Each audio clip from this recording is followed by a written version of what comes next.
Puis-je demander pourquoi vous avez hâte de célébrer Noël? Ce sont les cadeaux? Les cadeaux? Les cadeaux, la nourriture. Alléluia. Qui, pour qui ici Noël c'est la nourriture? Bon, pour qui Noël c'est les cadeaux? Il y en a pour qui c'est la nourriture et les cadeaux. Maintenant, qui est stressé à cause de Noël? Est-ce qu'il y en a qui sont stressés à cause de Noël? Ouais. Kerith aussi est stressé à cause de Noël. Ok. Maintenant, qui a déjà fait tous ces achats de cadeaux pour Noël? Mince. Juste une seule personne. Tous les cadeaux sont achetés. Je me demande comment vous faites. Maintenant, qui n'a pas hâte à Noël? Oh. Maintenant, si vous n'avez pas hâte à Noël, c'est pourquoi? À cause de les cadeaux? Les cadeaux à donner? Ou vous ne voulez pas cuisiner? C'est ça? Tout. Vous ne voulez pas cuisiner? Et vous ne voulez pas donner des cadeaux? Et, et Samuel, toi, tu n'as pas hâte à Noël? Toi, tu as hâte à Noël? Non, tu n'aimes pas Noël non plus. Pourquoi? L'histoire de Père Noël l'énerve. J'aime ça. C'est quoi ça, cette histoire du Père Noël? Hein? Un vieux barbu qui se promène avec des vêtements rouges, avec un gros ventre. Qui passe par des petits cheminées. Ça ne fait pas de sens. C'est énervant tout ça. Alléluia. Maintenant, permettez-moi aujourd'hui de vous présenter parce que là, dans ce temps de Noël, il y a plusieurs personnes aussi qui se posent beaucoup de questions. Devons-nous célébrer Noël ou devons-nous pas célébrer Noël? Je pense que c'est un moment approprié pour faire cela, hein, parler un peu de Noël et regarder Noël d'une autre façon. Honnêtement, ce qui motive cette leçon aujourd'hui, c'est ce que j'anticipe de la part du Seigneur. Je vais être très ouvert avec vous. Je suis presque constamment ces derniers temps en mode préparatif. J'ai l'impression que nous devons nous préparer. Nous devons être prêts lorsque le Seigneur va commencer à faire des choses. Il a déjà commencé à faire des choses, mais nous devons être prêts. Qui a suivi le message du pasteur Lionel de dimanche? Et c'était un message préparatif.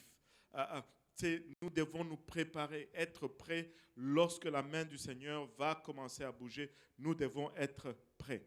Et je pense que cette leçon va s'inscrire dans ce même cadre. Nous voulons être prêts lorsque le Seigneur va commencer à bouger. Le Seigneur veut nous amener dans une autre dimension. Mais pour que nous puissions entrer dans cette autre dimension, il y a certains des éléments clés que nous devons avoir en place. Et ce dont nous allons parler aujourd'hui, c'est un de ces éléments clés. Et quoi de mieux que Noël pour en parler? Parce que, au fait, Noël, certains vont dire Noël, c'est pour donner, c'est pour des cadeaux. Mais nous allons dire Noël, c'est pardonner. Allô? Ouais, ce n'est pas nécessairement pour donner, c'est pardonner. Alléluia. Regarde ton voisin, dis-lui, Noël, c'est pardonner. Alléluia. Vous savez, la raison même pourquoi le Seigneur Jésus est venu ici sur terre, c'est pour que nous puissions avoir nos péchés pardonnés. Donc la raison pourquoi nous avions eu ce jour-là où le Seigneur est né, dans le livre de Matthieu, il est écrit que tu lui donneras le nom de Jésus parce qu'il sauvera son peuple de leurs péchés. Il est venu pour que nous puissions échapper au péché. Il est venu pour que le pardon soit accessible. Dans Jean chapitre 3, versets 16 et 17, probablement le verset le plus connu de la Bible, Jean 3, 16, quasiment tout le monde peut citer ce verset. Amen. Est-ce qu'on peut le citer ensemble? Jean 3,16. Car Dieu a tant aimé le monde qu'il a donné son Fils unique, afin que quiconque croit en lui ne périsse point, mais qu'il ait la vie éternelle. Et le verset 17 nous dit, Dieu en effet n'a pas donné son Fils dans le monde pour qu'il juge le monde, mais pour que le monde soit sauvé par lui. Pour que le monde soit sauvé par lui. Le verset 17. Maintenant, car Dieu a tant aimé le monde qu'il a donné, que tout le monde dise donné. Il a donné son Fils.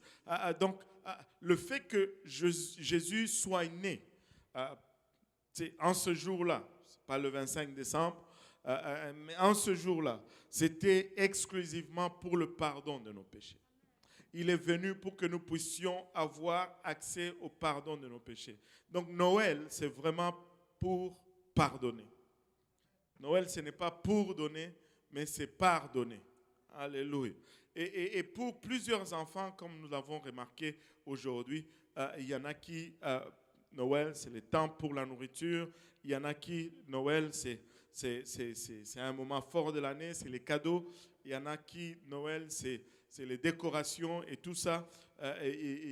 C'est jusque-là, il n'y a rien de biblique. Les excès de table, c'est autant un péché que l'idolâtrie. Donc, on peut dire, OK, on ne met pas de sapin parce qu'on ne veut pas faire de l'idolâtrie, mais si on fait des excès de table, on a quand même mal fait. Allô? Et je vais juste peut-être mettre ça de côté tout de suite. Noël,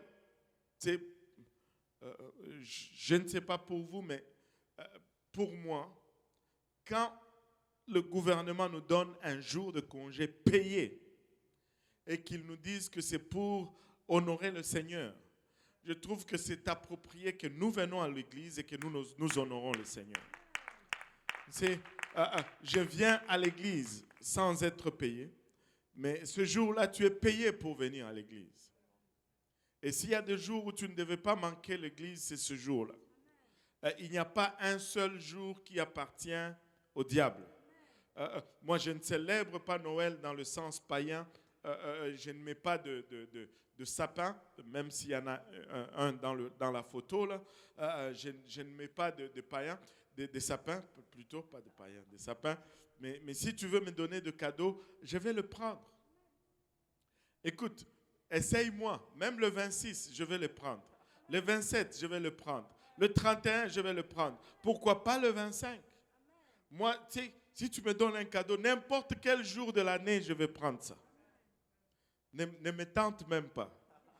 Je prends. Alléluia. Il n'y a pas un jour où je dis, bon, je ne vais pas prendre un cadeau. Ce qui m'est donné, je le prends.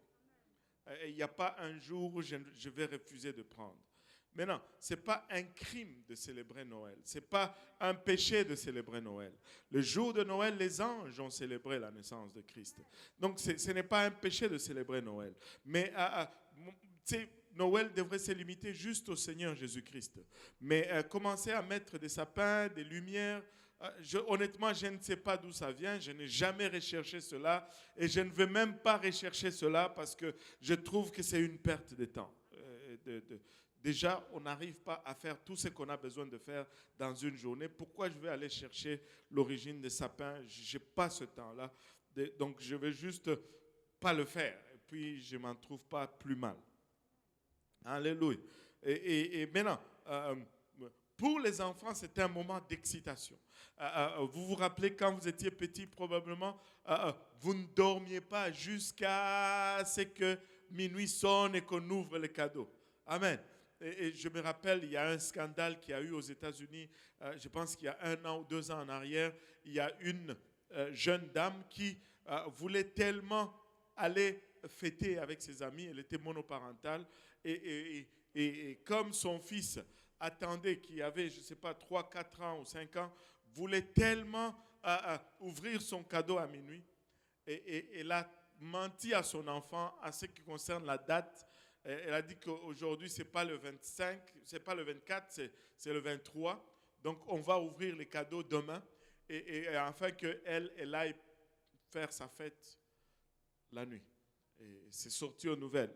Et c'était un scandale. Bon, anyway.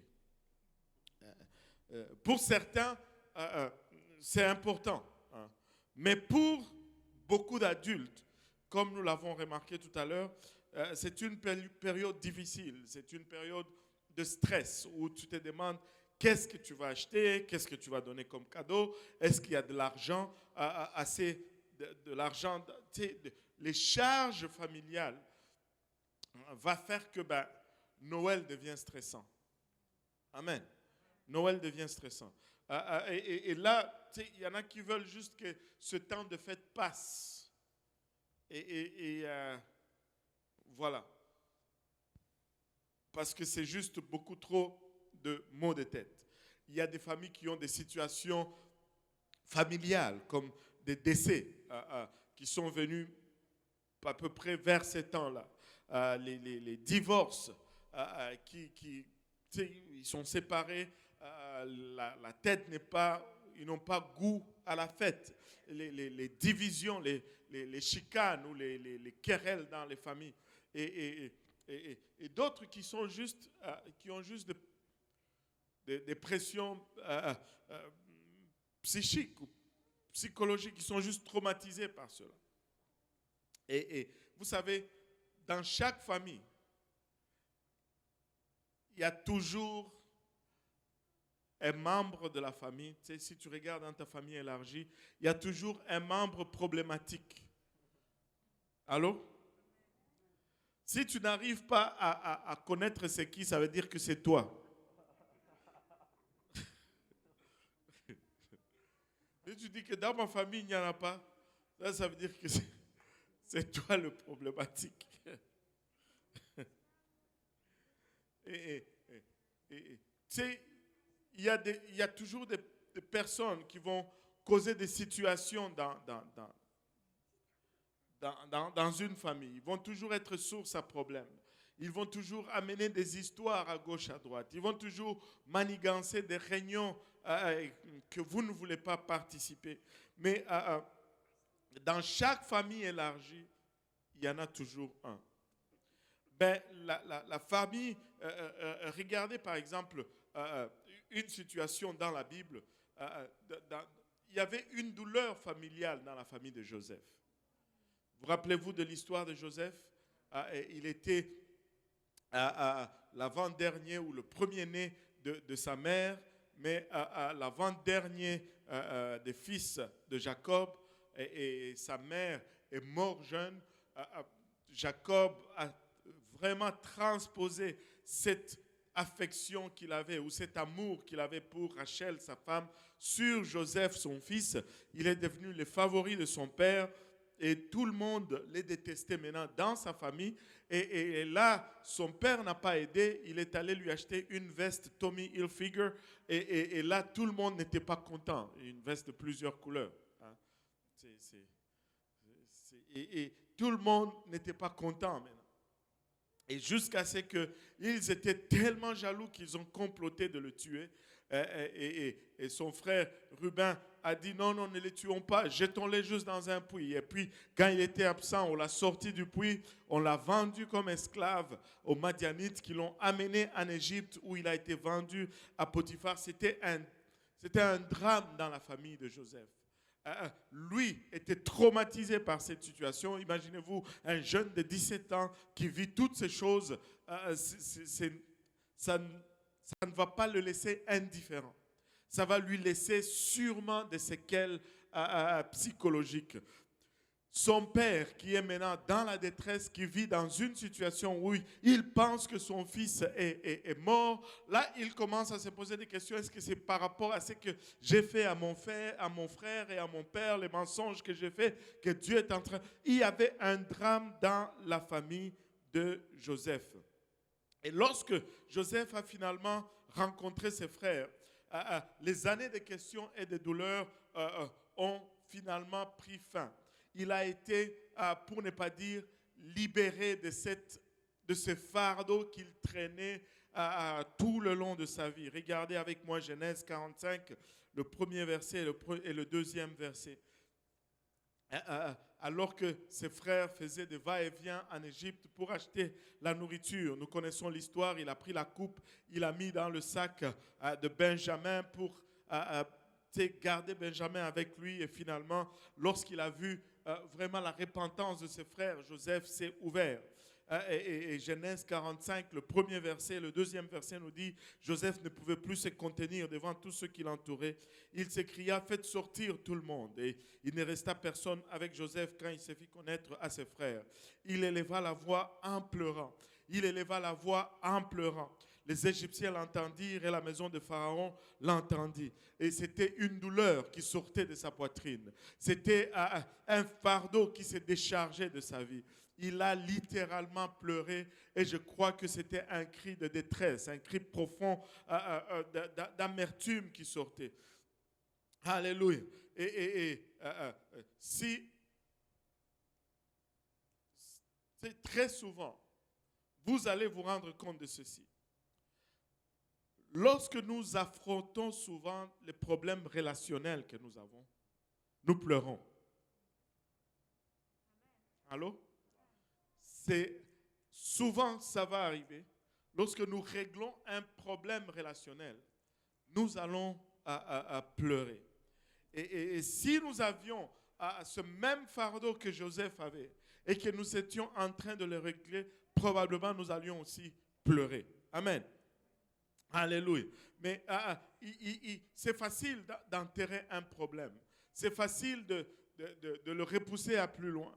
C'est facile juste de cacher sa douleur et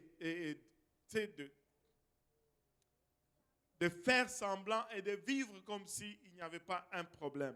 Mais laissez-moi vous dire que le seul moyen d'arrêter ce cycle où, au fait, c'est quelque chose qui va nous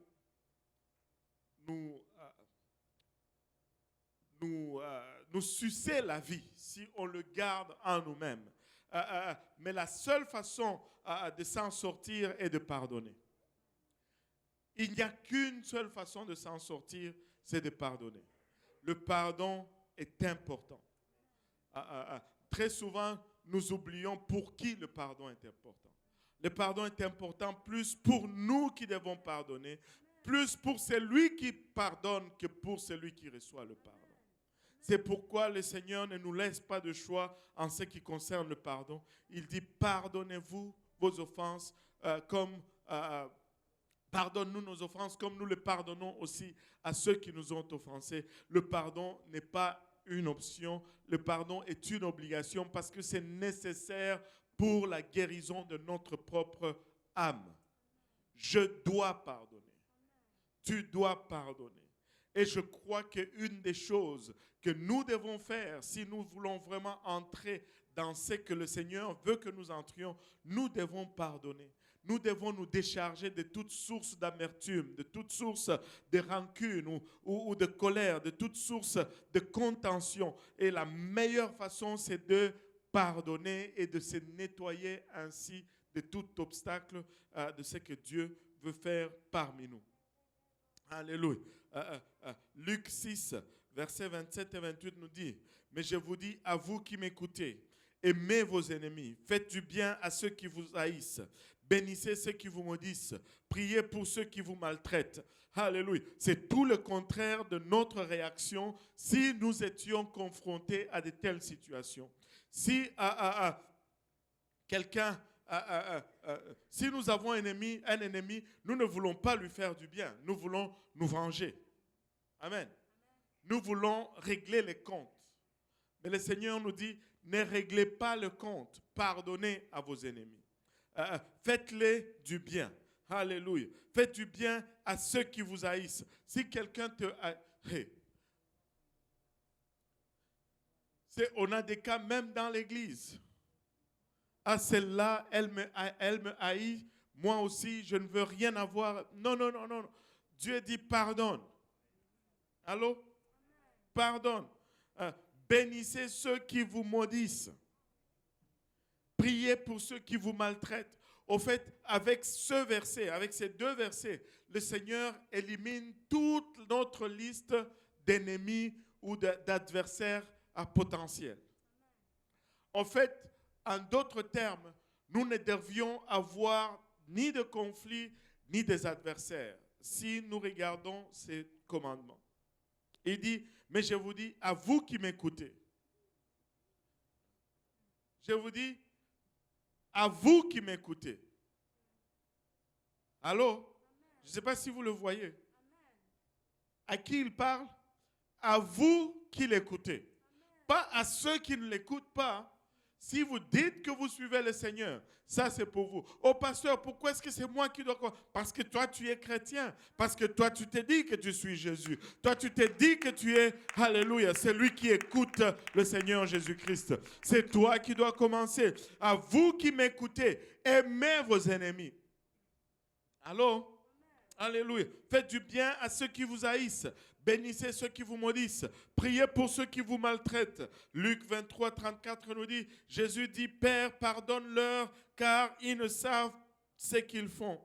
Ils se partagèrent ses vêtements en tirant au sort. Écoutez, très souvent, on va disputer cela. On va disputer ce fait. Il y a deux façons de faire le mal. OK? Enfin, deux façons. Je veux dire, il y a deux types de personnes que moi, selon ce que moi j'observe. Il y a des gens qui vont faire le mal par méchanceté. Juste, ils sont méchants et ils vont prendre plaisir dans la méchanceté. Mais il y a d'autres qui vont faire le mal, pas nécessairement par méchanceté. Souvent, c'est par stupidité. Il y a des gens qui vont être juste stupides et ils vont faire des choses qui ne sont pas correctes. Il y en a qui vont être juste, je pense que le mot c'est stupide, mais c'est juste absent. Et il y en a qui vont être inconscients même de ce qu'ils sont en train de faire. Mais quand tu fais face à un méchant, il y a une attitude que tu dois prendre. Oui, tu dois le pardonner, mais tu ne vas pas t'exposer non plus. Allô? Mais quand c'est quelqu'un qui est juste dans la stupidité ou cette manque de conscience, la personne a plus besoin de ton aide que de ta colère, en fait. Allô? Plus besoin de ton aide que de ta colère. Et donc, notre réaction devrait être différente. Comment pardonner lorsque vous ne pouvez pas contrôler vos sentiments? Vous êtes-vous déjà demandé, comment est-ce que je fais pour pardonner? Parce que je n'arrive pas à pardonner. Il y en a qui... Tu es face à une situation, tu te dis, là, je n'arrive pas. Comment on fait pour pardonner? Parce que des fois, les sentiments, ça part. On t'a marché sur ton orteil, avant même que tu ne réfléchisses, avant même que tu te souviennes que le Seigneur était mort pour toi à la croix. Les sentiments sont déjà partis, là. Tu as déjà le couteau dans la main. Alléluia. Et c'est seulement moi ou je ne sais pas, là. Le poing est déjà serré. Tu es déjà...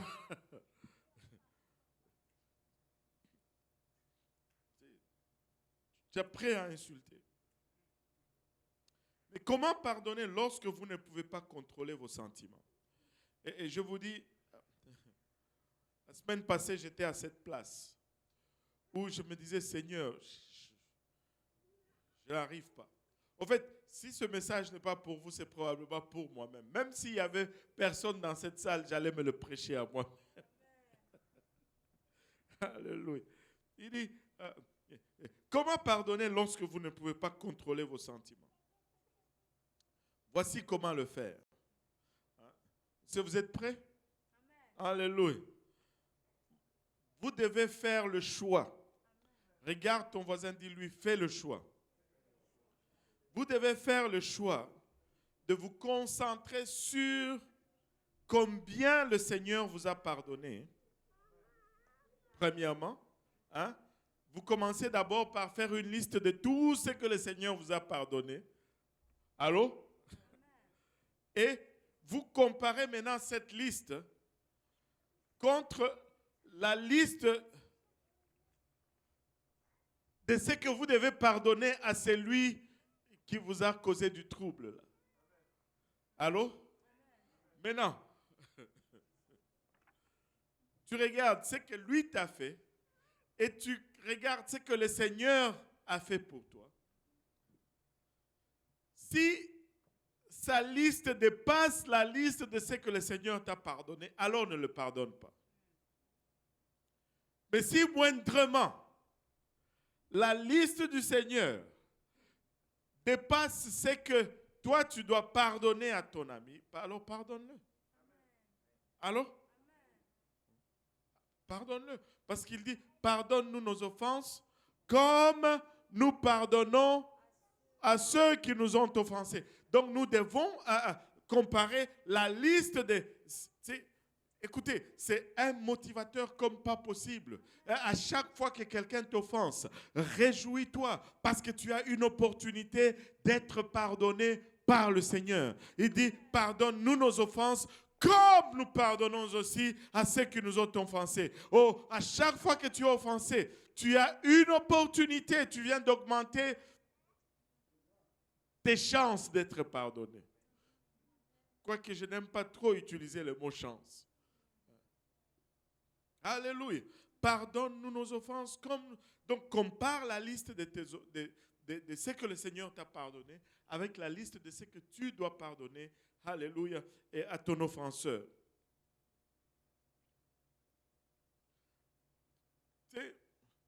Vous allez voir que très vite, comme le Seigneur a laissé tomber ton offense, tu pourras aussi laisser tomber l'offense de l'autre. Regardez Colossiens 3, 13.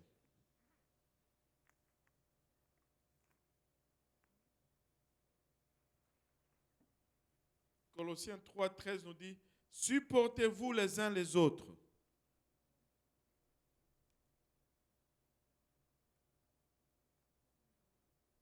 Supportez-vous les uns les autres. Et si l'un a sujet de se plaindre de l'autre, pardonnez-vous réciproquement. De même que Christ vous a pardonné, pardonnez-vous aussi. Waouh! Il dit d'abord, supportez-vous les uns les autres. Endurez-vous les uns les autres. Maintenant, il dit, si quelqu'un a un sujet de se plaindre de l'autre, parce que nous avons des sujets de nous plaindre de l'autre. Amen. S'il y a un sujet de plainte, pardonnez-vous réciproquement. Que celui qui est offensé pardonne à celui qui l'a offensé. Comment? De même que Christ vous a pardonné, vous aussi, en d'autres termes, prends la liste des offenses que le Seigneur t'a pardonnées et prends la liste des offenses que l'autre t'a pardonnées, compare-le. Pour chaque fois que le Seigneur t'a pardonné, tu pardonnes. Tu verras que, waouh, tu vas l'éliminer très vite. Éphésiens 4, verset 32.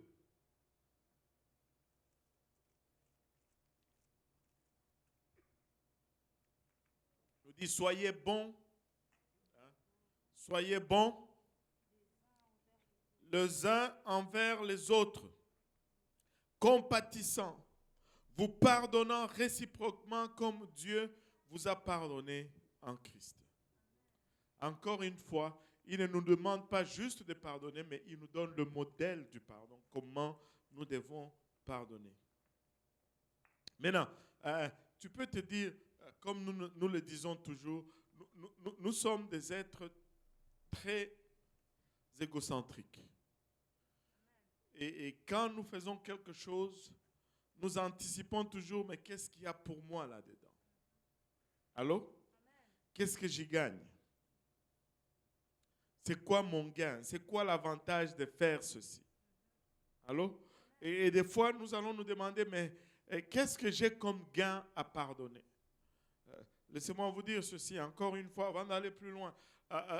Si nous allons voir ce que Dieu veut que nous voyons, il faut que nous nettoyions nos cœurs. Et une des façons par lesquelles nous allons nettoyer, c'est pardonner. C'est vraiment pardonner. Alléluia. Et quand tu ne pardonnes pas, tu restes prisonnier de celui qui t'a offensé. Ce n'est pas l'offenseur qui est prisonnier, c'est l'offensé qui est prisonnier de l'offenseur. Et des fois, l'offenseur a même déjà oublié. A même déjà oublié. Je me rappelle, anyway, peut-être ça va être trop long. Qu'y a-t-il pour moi de l'autre côté du pardon? Qu'y a-t-il pour moi quand je pardonne? Qu'est-ce que je gagne? Est-ce que j'ai vraiment intérêt à marcher sur le chemin du pardon? Comme nous venons de le mentionner, tout d'abord, le pardon me libère moi-même. Le pardon me rend libre. Le pardon me laisse la joie. Quand tu laisses aller quelqu'un, quand tu pardonnes vraiment quelqu'un, tu te sens même léger par la suite. Tu te sens léger, tu te sens respirer et la fraîcheur te revient. Maintenant, regardez ce que Joseph avait de l'autre côté du pardon. Et nous allons voir que de l'autre côté du pardon, il y a toujours quelque chose pour nous. Nous avions vu comment il a pleuré d'abord devant ses frères. Mais regardez dans Genèse 45, le même chapitre, verset 8, nous dit ceci. Joseph est en train de parler maintenant à ses frères. Ce n'est donc pas vous qui m'avez envoyé ici, mais c'est Dieu. Il m'a établi père de Pharaon, maître de toute sa maison et gouverneur de tout le pays d'Égypte. Au fait, quand tu pardonnes, tu gagnes en autorité. Quand tu pardonnes, tu gagnes en autorité. Dieu t'élève quand tu pardonnes.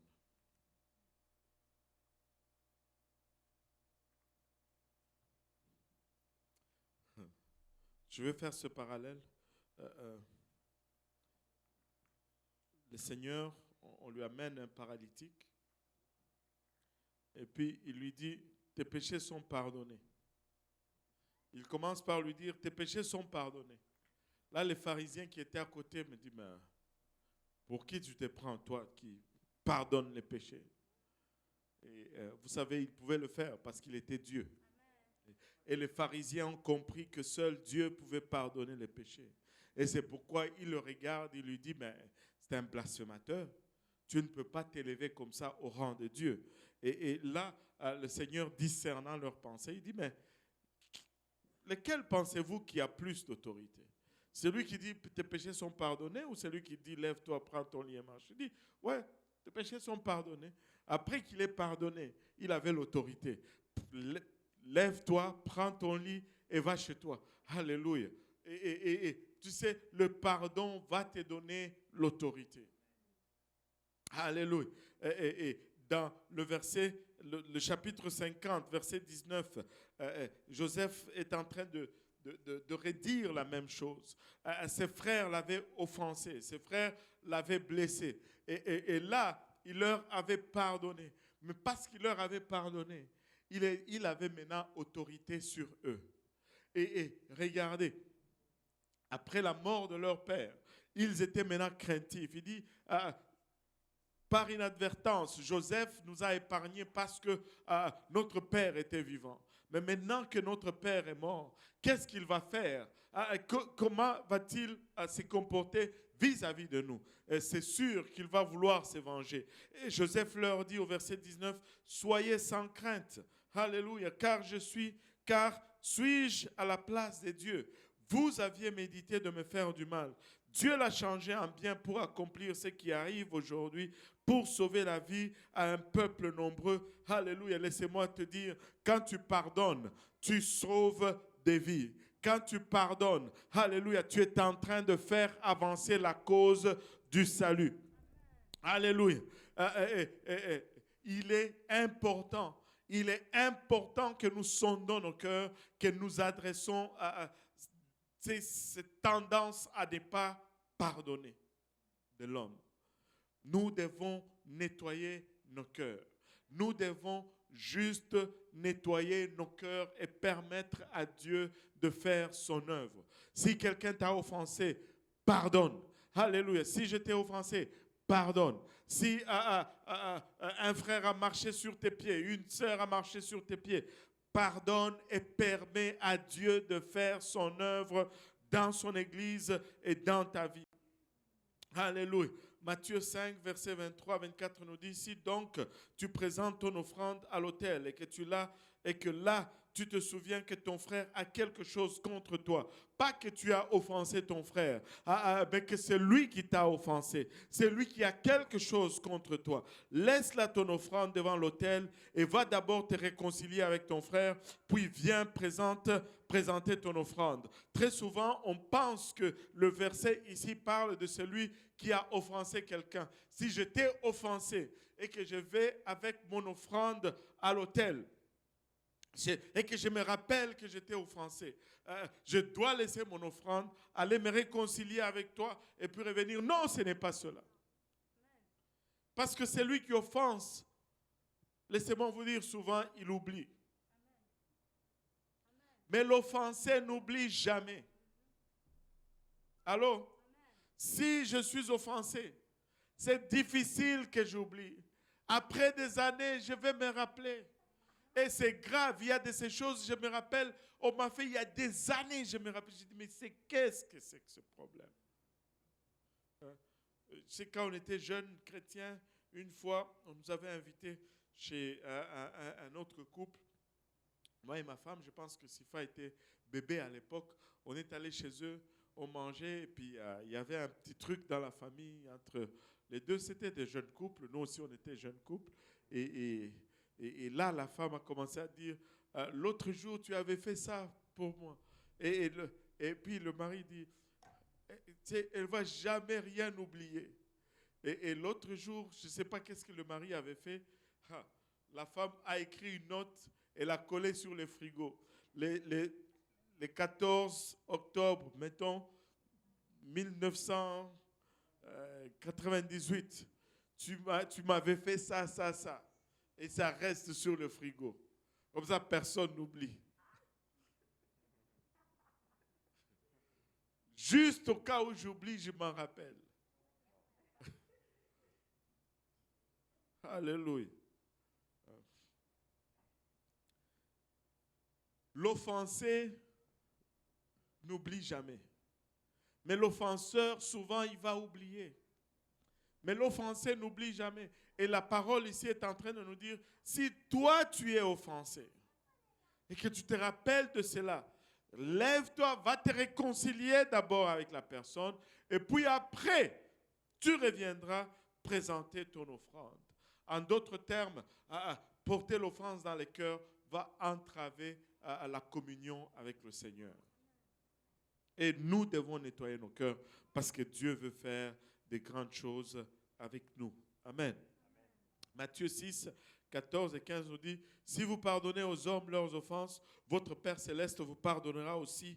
Mais si vous ne pardonnez pas aux hommes, votre Père ne vous pardonnera pas non plus vos offenses. Waouh! C'est tellement explicite. Amen. Si je veux que Dieu me pardonne, je dois aussi pardonner. Qui veut que Dieu lui pardonne ici? Oh, alléluia. Nous devons pardonner les autres. Amen. Et nous devons pardonner les autres. Mais dans certains cas, ce n'est pas les autres que nous devons pardonner. C'est nous-mêmes que nous devons pardonner. Et des fois, c'est difficile de se pardonner soi-même. Mais laissez-moi vous dire ceci. Lorsque tu ne te pardonnes pas toi-même, tu es en train d'envoyer un message très, très dangereux.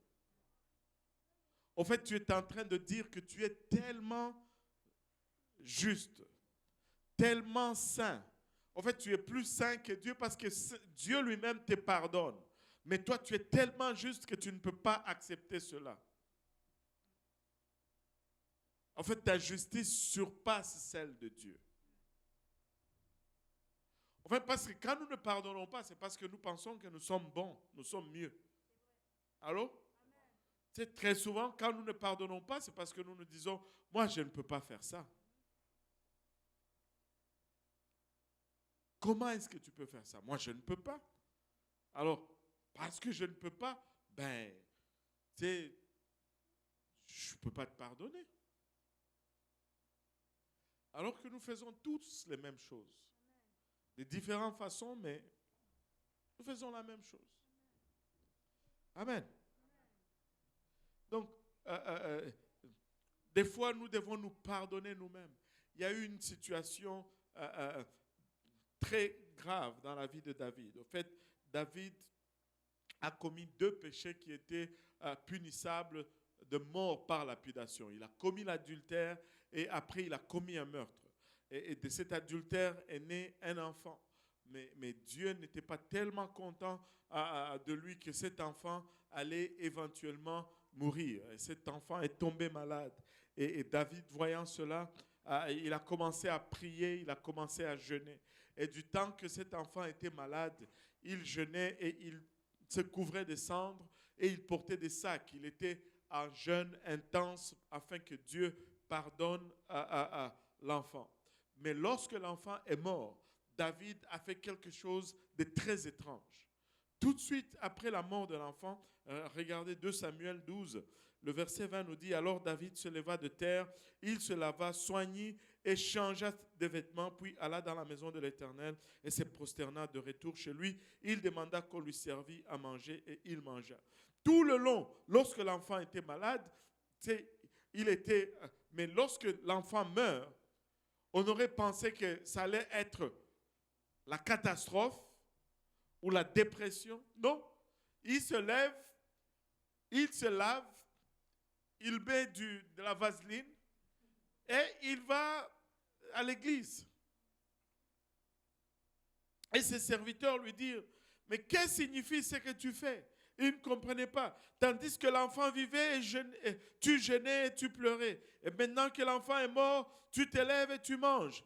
Il répondit, lorsque l'enfant vivait encore, je jeûnais et je pleurais, car je disais, qui sait si l'Éternel n'aura pas pitié de moi et si l'enfant ne vivra pas. Maintenant qu'il est mort, pourquoi jeûnerai-je? Puis-je le faire revenir?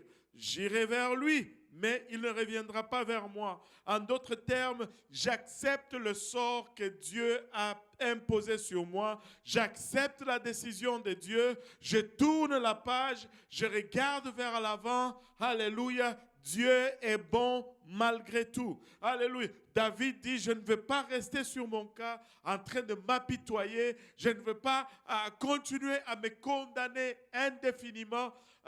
Dieu m'a condamné, Dieu m'a puni, c'est fini, je me lève, je me lave, je continue, il y a autre chose à faire.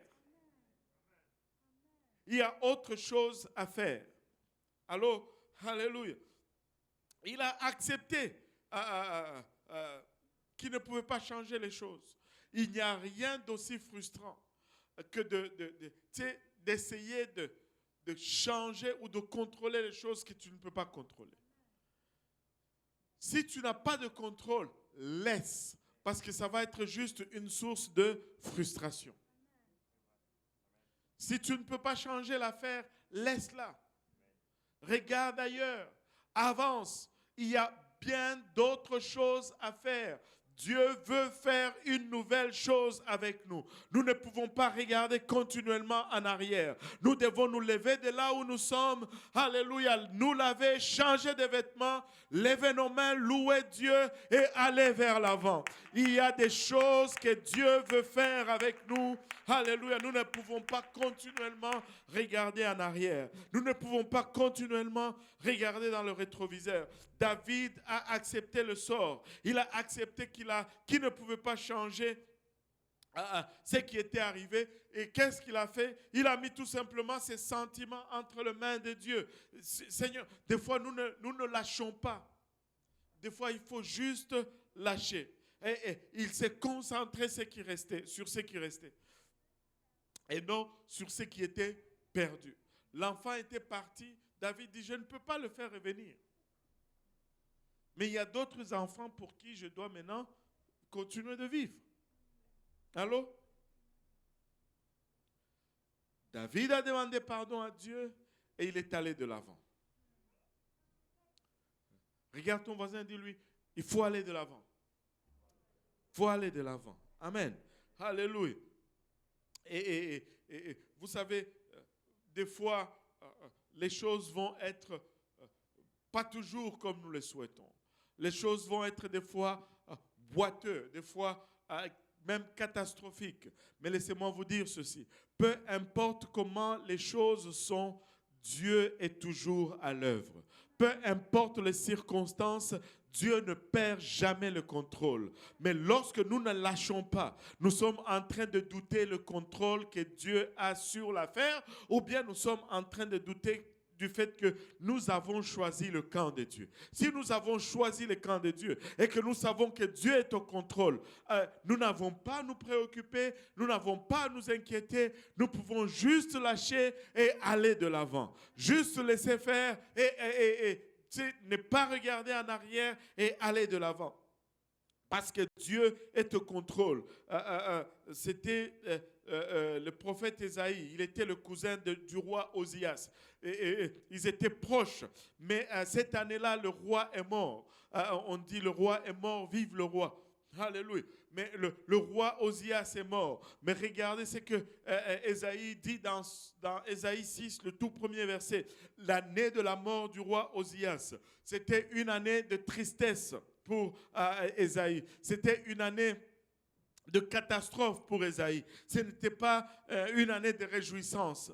C'était comme fêter Noël avec des décès dans la famille. C'était comme fêter Noël avec un divorce dans la famille. C'était comme fêter Noël, pas d'argent et plein de dettes dans la famille. Il dit, l'année de la mort du roi Osias, je vis le Seigneur assis sur un trône très élevé.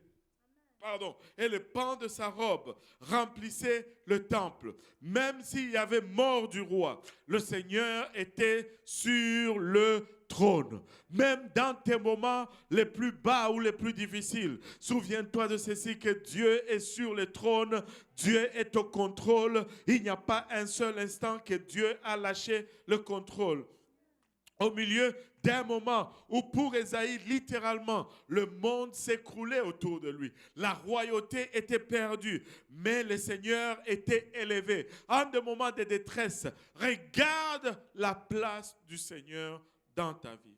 Alléluia. Ne passe pas le temps à regarder derrière. Ne passe pas le temps à regarder dans le rétroviseur. Ne passe pas le temps à tout le temps regarder en arrière. Il y en a un qui a fait cette illustration. Bon, on va la prendre. Et vous savez, le rétroviseur dans la voiture, c'est un petit carré au milieu. Mais le pare-brise dans la voiture, c'est gros. En d'autres termes, regarde plus en avant qu'en arrière. Regarde en avant plus qu'en arrière. Philippiens 3, verset 13. Ma femme a donné ce verset alors qu'on était à Gatineau. Philippiens 3, 13 nous dit, frère, je ne pense pas l'avoir saisi, mais j'ai fait une chose, oubliant ce qui est en arrière. Que tout le monde dise oubliant. Oubliant ce qui est en arrière et me portant vers ce qui est en avant. Alléluia. On oublie ce qui est en arrière, on se porte ce qui est en avant. Regardez, une fois le Seigneur m'a donné, je pense que c'est le Seigneur, il m'a donné ce dicton, que le dépressif et l'orgueilleux ont quelque chose en commun. C'est qu'ils regardent tous les deux en arrière.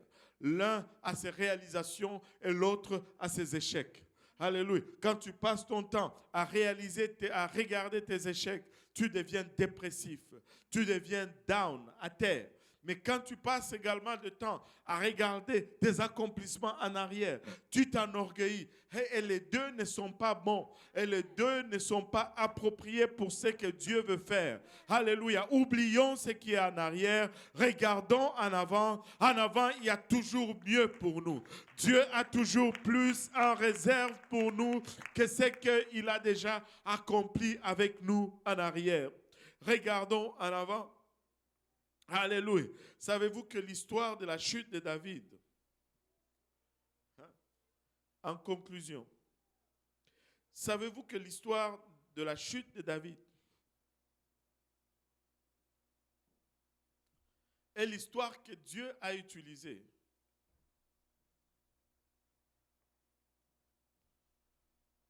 pour, dans une grande partie, c'est créer l'histoire de Noël.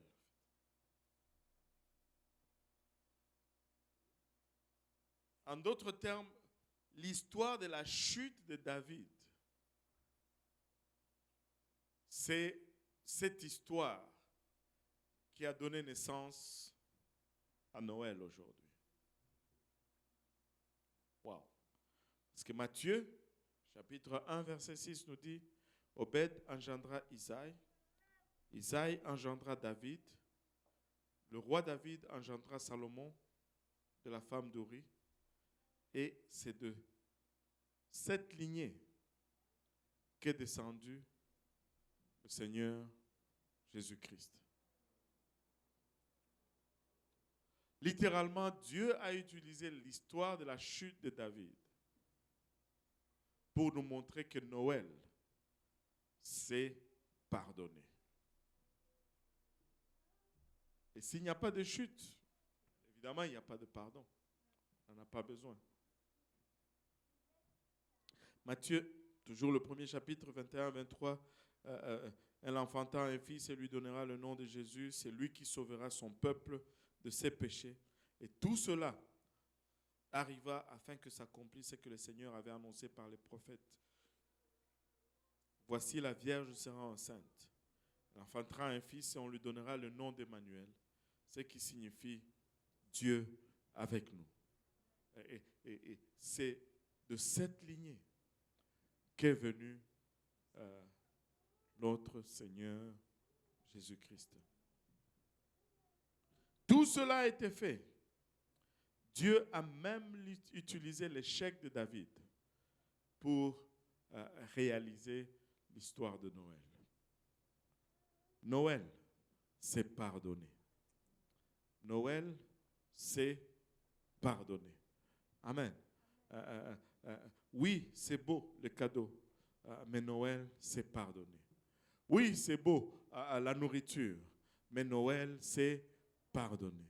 Oui, c'est beau se rencontrer entre frères et sœurs et avoir du beau temps, mais Noël, c'est pardonner. Et si nous saisissons la raison de la saison, c'est pardonner. Et si nous pardonnons, nous allons voir de grandes choses. Si nous pardonnons, Dieu va nous utiliser. Et je crois, alléluia, Église francophone, que Dieu veut que nous pardonnions. Peu importe ce que les gens font, peu importe ce que les gens disent, nous devons pardonner. Et lorsque nous pardonnons, nous rentrons dans une sorte de nouvelle onction. Et nous arrivons dans cette place où Dieu nous utilise avec puissance et autorité. Alléluia. Regarde ton voisin, dis-lui, tu dois pardonner. Regarde de l'autre côté, dis-lui, tu dois pardonner aussi. Parce que nous voulons voir la puissance de Dieu. Nous voulons voir la gloire de Dieu. Est-ce qu'il y en a qui veulent voir cette puissance, cette manifestation et cette démonstration de la puissance de Dieu? Alléluia. Alors nous devons laisser aller.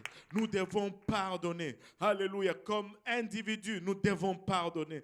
comme une collectivité ou un groupe, nous devons pardonner. Mais nous devons tout simplement regarder de l'avant et anticiper ce que le Seigneur va faire avec nous. Je ne sais pas pour vous, mais je sais qu'il va faire de grandes choses. Je ne sais pas pour vous, mais j'anticipe, alléluia, une démonstration de sa puissance. Je ne sais pas pour vous, mais je peux le sentir dans tout ce qui se passe et dans tout ce qui se fait et qui se dit, qui se prophétise que le Seigneur est à l'œuvre. Mais peuple de Dieu, nous ne pouvons pas passer à côté. Nous allons toucher chaque point.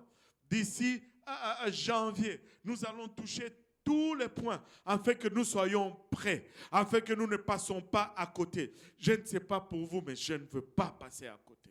Je veux voir la gloire de Dieu. Je veux voir ce réveil de la fin. Oui, avez-vous remarqué, il va y avoir beaucoup de distractions qui vont venir ces derniers temps. Avez-vous remarqué, nous étions d'abord sous une forte oppression. Mais là, on dirait, c'est comme si c'est maintenant des distractions qui commencent à s'élever à gauche et à droite. Non, non, non, non, non, non, non, non, non. Que quelqu'un dise non, non, non, non, non, non, non, non, non. Non, non, non, non. Nous refusons. Nous allons rester concentrés sur ce que Dieu fait. Alléluia. Rien ne sera parfait ici, mais nous allons nous concentrer sur ce que Dieu va faire. Alléluia. Rien ne va pas toujours aller comme nous voulons, mais Dieu est à l'œuvre, Dieu est en train de faire Saint-Laurent. Alléluia. Si nous pouvons nous lever et nous dire à nous-mêmes, alléluia, et dire, alléluia, au prince des airs, nous n'allons pas passer à côté. Nous allons tenir ferme. Nous allons voir la gloire de Dieu. Nous allons marcher, alléluia, dans le pardon. Nous allons marcher dans l'humilité. Nous allons marcher, dans le voie que Dieu ouvre devant nous. Et nous allons voir sa gloire. Nous avons décidé, alléluia, de ne pas regarder en arrière, de nous concentrer sur ce qui est en avant. Alléluia, afin de voir la gloire de Dieu. Alléluia, alléluia, gloire au nom de Jésus. Noël, c'est pardonner.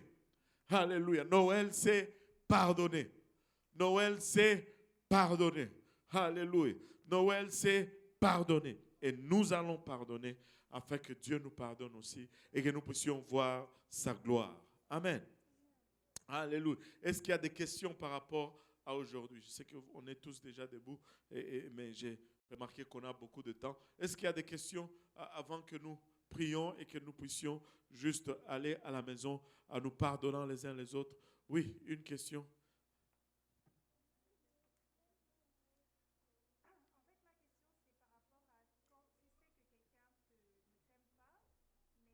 Pardon? Juste. Oui.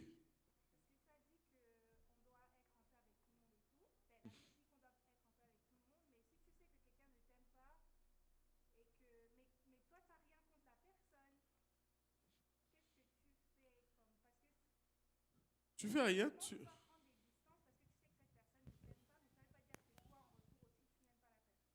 mais non, non, toi tu l'aimes en retour. Mais c'est ce qu'on a lu tout à l'heure ici, non? Attends, ça c'est pas moi. C'est Luc 6, 27 et 28. Mets un peu Luc 6, 27 et 28.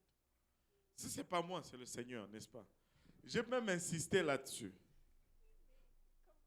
Attends d'abord. Oh, on dort au gaz là-dessus. Luc 6, 27 et 28. Je ne veux pas juste qu'on m'attribue ces paroles parce que ce ne sont pas mes paroles, ce sont les paroles du Seigneur. Amen. Bon. Mais je vous dis, à vous qui m'écoutez, hein, est-ce que c'est lui qui sait que l'autre ne l'aime pas, est-ce qu'il écoute le Seigneur? Oui. Bon, alors, si tu écoutes le Seigneur, il te dit ceci. Aimez vos ennemis. Ça devait juste les régler là. Si tu me dis que c'est difficile, je suis d'accord avec toi. Mais si tu me dis qu'est-ce que je dois faire, ben c'est ça que je dois faire. Ok. Aimez vos ennemis, faites du bien à ceux qui vous haïssent. Tu sais, ce n'est pas que je l'ignore, non. Tu sais, ce n'est pas que je l'ignore, non. Donne-moi l'autre verset, verset 28. Il dit, bénissez ceux qui vous maudissent. Priez pour ceux qui vous maltraitent. En fait, le Seigneur est en train de nous dire, faire le bien pour ceux qui nous font du bien. Il n'y a pas de vertu là-dedans. Si telle était la vertu, le Seigneur n'allait jamais mourir pour nous. Waouh, je sais que les standards sont... Mais ce sont là les standards. Allô? On doit juste l'aimer. Hein, et puis bon, s'ils nous demandent de nous aider, bon, on les fait avec sourire. Oh, Brunel est parti là. On est fini, on est foutu. Alléluia. Oui, frère Brunel. Vous pouvez vous asseoir pour un moment.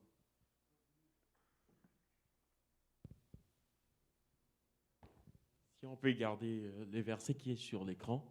Moi, ma question, c'est par rapport à ces versets-là. En fait, comme la sœur Laura vient de le dire, que genre prendre la distance, savoir que la personne n'est pas d'accord, tout à fait d'accord avec toi, ou bien ne t'aime pas. Est-ce que prier pour la personne, bénir, mais sans pour autant avoir de l'amertume, ça serait une bonne attitude aussi? Ben, justement, quand on dit d'aimer vos ennemis, c'est-à-dire n'ayez pas des amertumes pour vos ennemis. Tu ne peux pas aimer quelqu'un et avoir de l'amertume pour lui. Là. Ça ne marche pas, ce sont deux sentiments contradictoires. Mais non, peut-être ce que vous vouliez dire, je ne voulais peut-être pas aller trop là-dedans, parce que des fois, je vais vous avouer quelque chose. Des fois, on dirait que quand on peut avoir une voie pour s'en sortir, on l'utilise à outrance. Ça, c'est l'humain. C'est quand Dieu dit, il faut aimer vos ennemis. Aimer nos ennemis, cela ne signifie pas non plus s'exposer pour se faire insulter ou se faire maltraiter. Là. Mais j'ai hésité à le dire parce que des fois, quand tu le dis, là, on ignore, on devient indifférent. Il n'a pas dit d'être indifférent par rapport à la personne. Là. Allô? Mais je ne veux pas la fréquenter tous les jours parce que je sais que je vais recevoir peut-être un mauvais traitement. Mais cela ne veut pas dire non plus que quand il y a les opportunités que je dois expressément fuir, là c'est vraiment exprimer le fait que je ne l'aime pas. Vous voyez ce que je veux dire un peu? Soyons sincères et honnêtes et n'utilisons pas la parole de Dieu pour nous échapper des responsabilités. Donc, c'est-à-dire, acceptons d'abord le fait que c'est difficile. C'est difficile. Même si la personne ne m'aime pas, je dois l'aimer. Écoute, entre vous et moi, c'est difficile. Je ne peux pas vous dire que c'est comme ça, là. Mais est-ce que nous y travaillons au moins?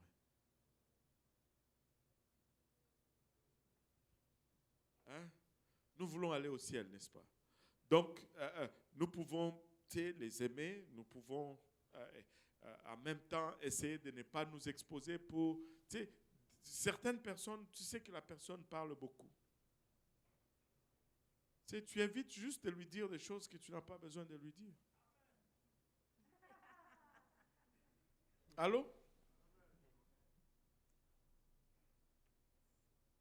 Tu évites juste, c'est tout. Et tu n'as pas besoin de la détester pour ça, là. Mais tu peux prendre des précautions. Oui, frère Brunel. La dernière question, c'est par rapport au verset qui dit que quand tu veux présenter une offrande à Dieu, que tu te rappelles, que tu te souviens que ton frère a quelque chose contre toi, ou tu as quelque chose envers ton frère, tu dois déposer ton offrande, aller voir ton frère pour la réconciliation. J'aimerais bien que vous puissiez élaborer un peu plus parce qu'il y a des gens qui ont un peu la difficulté à comprendre ces versets. Parce que j'ai déjà entendu plusieurs chrétiens même dire que lorsque j'offense quelqu'un, la Bible dit que c'est à lui de venir vers moi parce qu'il se sent reproché que genre, j'avais quelque chose avec lui, je lui ai causé comme du tort. Non, c'est qu'on essaie de dire ceci. Bon, voilà. Il ne faut pas pencher trop d'un côté ou de l'autre. C'est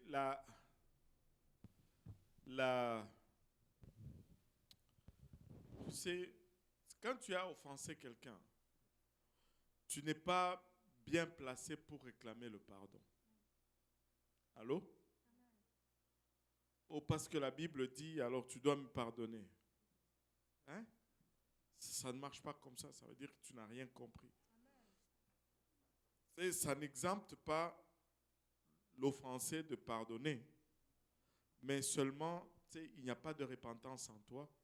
Mais si toi tu es offensé, tu ne veux pas pardonner non plus, ben, vous risquez de vous retrouver les deux dans le même lieu, c'est-à-dire en enfer. Tu ne veux pas te retrouver là. Très souvent, on veut, ce n'est pas ce que l'autre fait qui va te mettre au ciel. C'est ce que toi tu fais qui va te mettre au ciel. D'abord, tu as ça en tête tout le temps. Ok. Quand on dit, par exemple, si j'étais offensé et que je dois venir te demander pardon, comme ce verset parle, je dois venir vers toi parce que des fois, tu vas offenser quelqu'un puis tu n'es même pas conscient de cela. Si on te dit que tu m'as offensé l'autre jour, tu dis, qui ça, moi? Mais non, je ne pensais même pas à ça. Très souvent, ça arrive, surtout avec les femmes. Je vais dire même les filles. Les féminins. Elles vont être deux ici. Elles vont être en train de parler d'une chose. Une personne rentre, elles vont rire. Mais celle qui est rentrée là, vous riez de moi. Là, elle se sent offensée. Tu sais, elle peut porter cette offense pour rien pendant des années. Tu sais, et la Bible te dit, si tu as ça dans le cœur, va régler ça avec la personne là. Parce que ça se peut que tu ailles là et que tu découvres qu'il n'y avait même rien au fait. Mais alors que toi, tu portais une charge inutilement dans ton cœur. Parce que quand tu es offensé, c'est toi qui es entravé au fait. C'est toi qui es lié. Et tu portes ce sentiment négatif en toi. Et tu sais, va le régler. Et c'est ce que la Bible dit. La Bible n'est pas en train de dire que tu es dans l'obligation de, que celui qui a offensé quelqu'un dit, comme c'est moi qui t'ai offensé, c'est toi qui dois me venir demander pardon. C'est pas ça là. Ça c'est très mal présenter les choses. Tu peux dire la même chose, mais présenter des choses différentes complètement. C'est pas parce que tu as offensé quelqu'un que tu te mérites qu'on vienne te demander des excuses. Si tu réalises que tu as offensé quelqu'un, va donc demander pardon. Ça règle les choses là. On n'est pas en train d'exempter les offenseurs. On est en train d'aider les offensés. Allô? Est-ce que les offenseurs sont maintenant nettoyés? Non, pas du tout. Le Seigneur va les avoir au tournant s'ils ne se répandent pas là. Ne vous inquiétez pas pour ça. Très souvent on dit et l'autre. Non, non, non. C'est pourquoi j'ai dit tout à l'heure, tu vas aller au ciel par rapport à ce que tu fais. Et l'autre va aller au ciel par rapport à ce qu'il fait. Ne t'inquiète pas pour lui. Inquiète-toi pour l'état de ton âme d'abord. Et quand tu règles cela, le reste, lui aussi il va régler son affaire.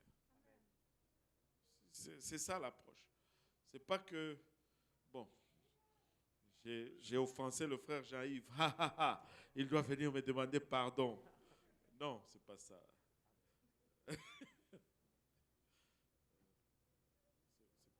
C'est pas un privilège que d'offenser quelqu'un.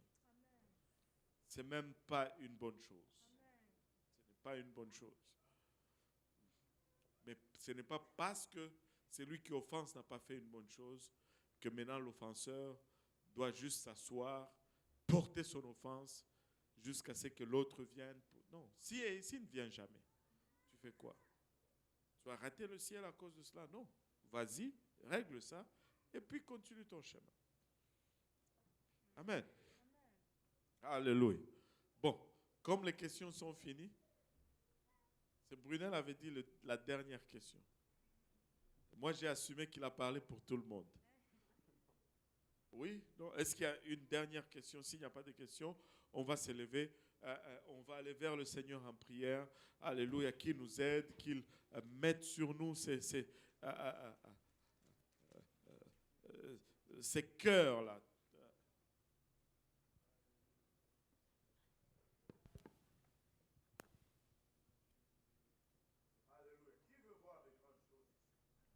Qui veut voir ce que Dieu veut faire parmi nous? Alléluia. Si vous voulez les voir, élevez la voix avec moi tous ensemble et parlons au Seigneur, exposons-lui nos cœurs et qu'il nous aide. Alléluia. Père, nous te rendons grâce, Papa, pour ton amour, pour ta bonté, Papa, pour ta fidélité. Nous te remercions, Papa, pour le privilège que nous avons d'invoquer ton Saint-Nom, Papa. Alléluia. D'accourir, Papa, à ta présence, Seigneur. Père, nous te remercions pour l'opportunité d'œuvrer dans ton royaume, Seigneur. Nous ne sommes pas méritants, Seigneur, de ce que tu fais parmi nous. Papa, mais nous voici humblement, Seigneur, avec nos défauts. Papa, avec nos manquements, Seigneur, avec nos faiblesses, Seigneur Jésus-Christ. Mais ta parole déclare, Papa, que tu es fort dans nos faiblesses, que ta puissance et ta force, Papa, se montrent dans nos faiblesses. Papa, nous prions, Seigneur Jésus-Christ, Papa, que tu infuses en nous, Seigneur, comme congrégation, comme communauté, Papa, le même sentiment qui était en Christ, Père, le même sentiment qui criait, Papa, Père, pardonne-leur, car ils ne savent ce qu'ils font, Seigneur. Papa, que nous puissions, Papa, imbuer de ce même sentiment, Seigneur. Que nous soyons pleins de compassion, propres à pardonner, Seigneur, Papa, et désirant de voir ta gloire plus que toute autre chose, Seigneur. Père éternel, nous réalisons que tu nous as amenés, Papa, à un point tournant, à une place, Père, où tu veux nous montrer ta gloire, Seigneur Jésus-Christ. Nous prions, Père, que nous ne soyons pas une entrave à tes plans, Seigneur. Nous prions, Papa, que tu enlèves en nous, Seigneur Jésus-Christ, toute source de distraction, Papa, toute source, Papa, d'opposition à ton plan, Seigneur, afin que nous puissions, Papa, voir, Papa, cette moisson, cette dernière récolte d'âme, Seigneur Jésus-Christ, Papa. Ce réveil de la fin, Seigneur, nous voulons le voir, Seigneur Jésus-Christ, Papa. Nous voulons, Papa, le vivre, Seigneur Jésus-Christ. Mais aide-nous, Papa, comme peuple. Aide-nous comme Église, Seigneur. Aide-nous, Père, nous te prions, Papa, tous ensemble, Père. Alléluia. Iramaya ketaraya hitaraba oloboyo santa. Koromaya hitarabaya hitara keleya hita. Dans le nom de Jésus, nous te prions, Père, alléluia. Papa, en ce moment, nous prenons l'opportunité, Seigneur, pour élever Timothée devant ton trône de gloire, Seigneur. Nous venons prier, Papa, que toute mucus, Papa, soit dégagée de ce poumon, Seigneur. Et nous venons prier, Père, que ces poumons, Papa, reviennent en capacité normale, Seigneur Jésus. Dans le nom précieux de Jésus, Père, nous l'ordonnons, Papa. Montre-nous ta gloire, Seigneur, encore une fois, Papa. Que ces poumons oxygènent, Papa, de façon autonome à 100%, dans le nom précieux de Jésus. Nous l'ordonnons, Papa. Nous le commandons, Papa. Nous l'avons vu faire une fois, Seigneur. Et nous croyons que tu peux le faire encore, Papa. Car en toi, il n'y a aucun nombre de variations, Seigneur Jésus. Étends ta main et agis, Seigneur. Alléluia. Ora katamanaya itara keleya eta. Iromoyo itara baolomoyo itara kelemaya eta. Oribaya itara keleya etara baola. Ikataraya itamana hotara keleya eta. Odoro kitaraya etara baolomoyo sata. Dans le nom de Jésus, dans le nom précieux de Jésus, il abachata. Dans le nom précieux de Jésus, Papa, nous n'allons pas faillir, Père, à te donner tout honneur, toute louange et toute gloire, Papa. Il abachata.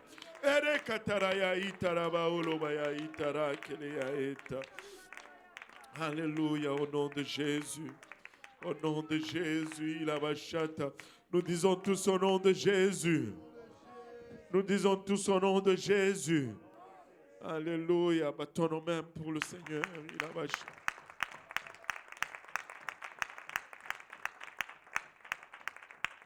Alléluia, Seigneur. Alléluia.